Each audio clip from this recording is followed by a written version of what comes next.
મોરબી જિલ્લો થયા બાદ બિલ્ડરોને લીલા લહેર, સુવિધાના અભાવે 4 સોસાયટીના રહીશોએ કર્યું ચક્કાજામ।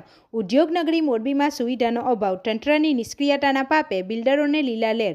ઘટના દુર્ઘટના સર્જાય ત્યારે તંત્ર દોડતું હતું। તંત્ર પ્રજાલક્ષી કાર્યમાં નિષ્ક્રિય રહ્યું હોય તેવી સ્થિતિનું નિર્માણ પામ્યું હોય તેમ એક નહીં 4 સોસાયટીના લોકોએ આંદોલનનું બુંગિયું ફૂંકી મોરબીના ઉદ્યોગનગરી વિસ્તારમાં કારખાના ફેક્ટરી તરફના મુખ્ય માર્ગ એવા પીપળી જેટપર રોડ પર આવેલી માનસધામ સોસાયટી 1, 2 અને તિલોકધામ ગોકુળધામ જેવી સોસાયટી સહિત કુલ 4 સોસાયટીના રહીશો છેલ્લા 4 માસથી પરેશાનીનો ભોગ બની રહ્યા હોય, જેના અનુસંધાને તારીખ 19 જાન્યુઆરીના રોજ રસ્તા ચક્કાજામ કરી પોતાની સમસ્યાઓની વેદના રજૂ કરી હતી।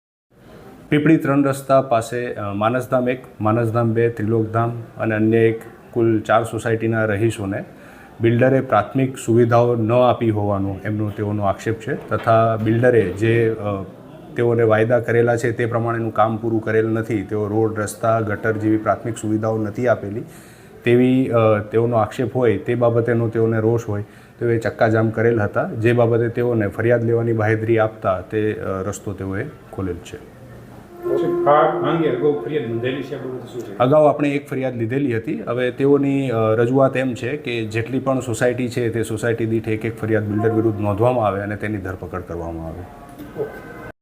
ત્યારે મોરબી જિલ્લો બન્યા પછી પણ જાણે જિલ્લા કક્ષાની સુવિધાનો અભાવ રહ્યો હોય, તંત્ર સમક્ષ રજૂઆત અરજીઓ કરી હોય છતાં સમસ્યાનું અંત લાવવામાં તંત્ર વાહકો નિષ્ક્રિય રહ્યા છે।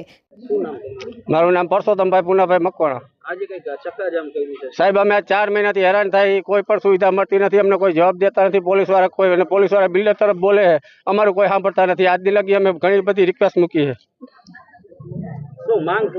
માંગ અમારી એને સોસાયટીના દસ્તાવેજ પૂરા કરી દઈએ અમને અને રોડ, રસ્તા, પાણી, ગટર પૂરી કરી દઈએ।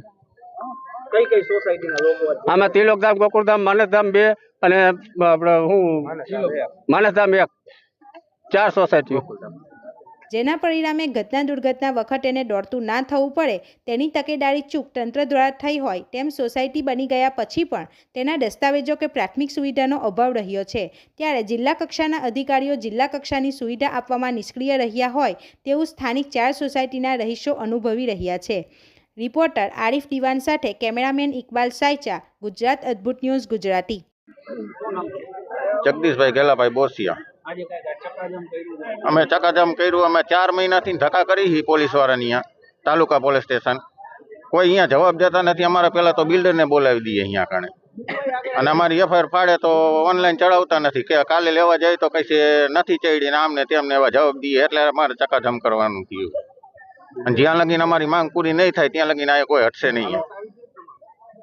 આપણી આસપાસ બનતી ઘટનાના સમાચાર જોવા માટે ગુજરાત અદ્ભુત ન્યૂઝ ગુજરાતીને લાઈક કરો, શેર કરો।